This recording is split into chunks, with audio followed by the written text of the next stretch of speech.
मौजूद है जमुई के समाहरणालय में और बहुजन समाज पार्टी से आज जमुई लोकसभा क्षेत्र से नामांकन किए सकलदेव दास जी, जो इस जमुई नगर परिषद क्षेत्र वार्ड के भी ये पहले पार्षद रह चुके हैं और अभी सांसद के लिए नामांकन आपने सही कहा।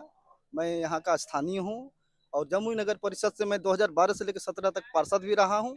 जमुई की जनता हमें बहुत अच्छी तरह से वाकिफ है, हमें अच्छी तरह से जानते हैं लोग। तो क्या कहेंगे, आपकी ये सोच जो है सीधे सांसद के लिए कब उत्पन्न हुई है? क्योंकि आप यहाँ के जमीनी स्तर से अगर देखा जाए कि वार्ड का पार्षद आप रहे हैं, तो यहाँ की जो जन समस्या है, जो खास समस्या लोगों को घर तक की समस्या है, वो आप उससे बेहतर से वाकिफ है। तो आप सांसद बनने के लिए जो नामांकन किए हैं सर, क्या कुछ सोचे और आपका क्या कुछ मुद्दा है इसमें? देखिए, जब से मैं होश संभाला हूँ और जितने भी जमुई लोकसभा क्षेत्र के सांसद बने हैं, जमुई के लोगों को ठगने का काम किए हैं। चिराग पासवान जी यहाँ से 10 साल सांसद रहे हैं। एक भी चिराग पासवान का कोई भी योगदान नहीं है जो जम्मू के लिए कह सके कि मैं जम्मू के लिए ये किया हूँ। एक भी उदाहरण चिराग पासवान जी के नहीं। बोल रहा है हम भारत का नंबर 1 जिला विकास में लाए हैं 2014 के बाद 19 और 19 के बाद अभी 24 में नंबर 1 में। कल ही का उनका भाषण। आप मीडिया बंधु हैं, आप अपने जो आपका जो तंत्र है उस तंत्र से आप जमुई को देख लीजिए। नीति का हवाला दे रहे हैं कि जो रिपोर्ट है उसका अरे वो हवाला झूठी बात करते हैं।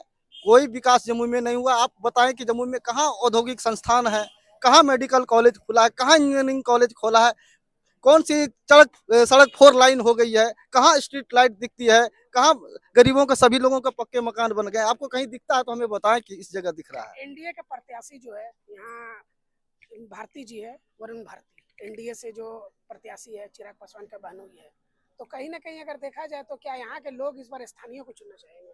एकदम बिल्कुल। जम्मू की जनता ने मन बना लिया है कि इस बार बाहरी को हम खदेड़ेंगे और जम्मू को बेटा को सांसद बनाएंगे और अपार बहुमत से जम्मू की जनता बहुजन समाज पार्टी के उम्मीदवार सकलदेव जी को जिताने का काम करेंगे। महागठबंधन इंडिया गठबंधन से अभी अर्चना रविदास को टिकट मिला आरजेडी से, तो कैसे उसको टक्कर दे पाएंगे?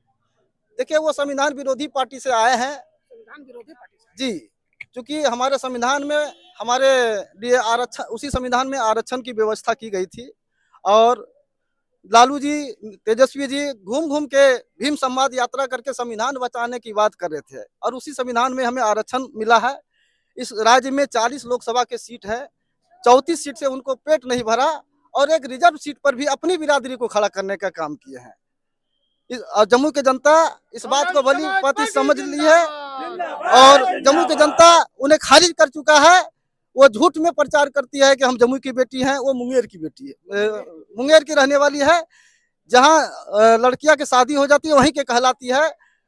जो मेहमान होते हैं वो होली दशहरा में आने जाने के लिए होते हैं, चुनाव लड़ने के लिए नहीं होते हैं। आपके हिसाब से दोनों मेहमान आरजेडी भी और ये बिल्कुल बिल्कुल मेहमान का स्वागत है, लेकिन होली दशहरा में आए रह जाए। मतलब 5 साल के लिए नहीं, उनका यहाँ काम नहीं है 5 साल के लिए। यहाँ का स्थानीय लोग का काम है कि 5 साल यहाँ के लोगों को सेवा करे। सकलदेव जी बहुजन समाज पार्टी के अधिकृत प्रत्याशी हैं। बहुजन समाज पार्टी की राष्ट्रीय अध्यक्ष बहन कुमारी मायावती जी ने उनको अपना आशीर्वाद दिया है, इस क्षेत्र की जनता के पास भेजा है।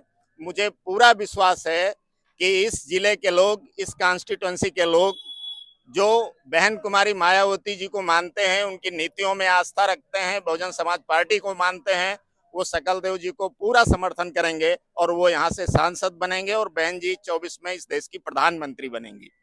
क्योंकि हाल ही में सुप्रीम कोर्ट ने जो इलेक्टोरल बॉन्ड का भांडाफोड़ किया है, उस इलेक्टोरल बॉन्ड के माध्यम से इस देश की जनता को ये पता चल गया है कि इस देश की जितनी पार्टियां हैं वो सब उद्योगपतियों से, अमीरों से पैसा लेती हैं और इसके बदले में करोड़ों रुपए का टैक्स माफ करती हैं अमीरों का।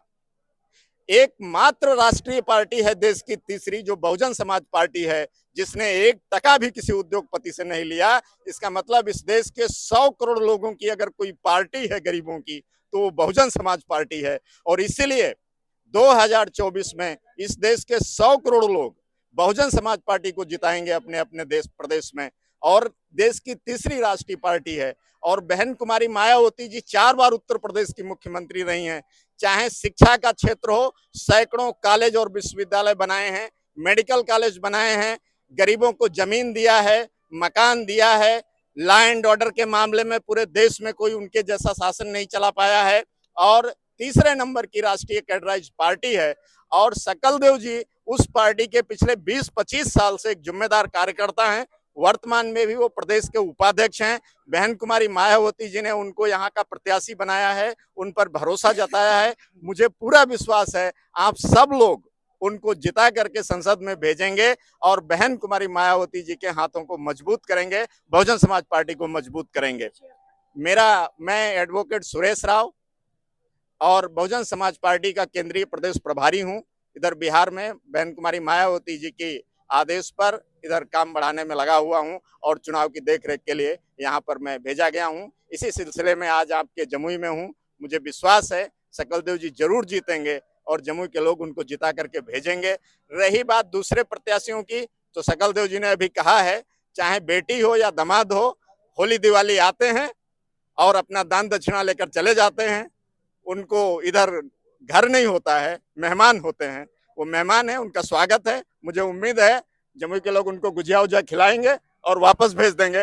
वैसे भी इलेक्टोरल बांड में पैसा लेने वाली पार्टियों को 100 करोड़ गरीब लोग इस बार वोट देने वाले नहीं है। इसलिए निश्चित रूप से बहुजन समाज पार्टी सरकार बनाने जा रही है। आप सब हमारा सहयोग करें और हमें विश्वास है निश्चित रूप से हम लोग कामयाब होंगे। बहन जी इस देश की प्रधानमंत्री बनेंगी, सकलदेव जी सांसद बनेंगे। आप सबका बहुत बहुत धन्यवाद।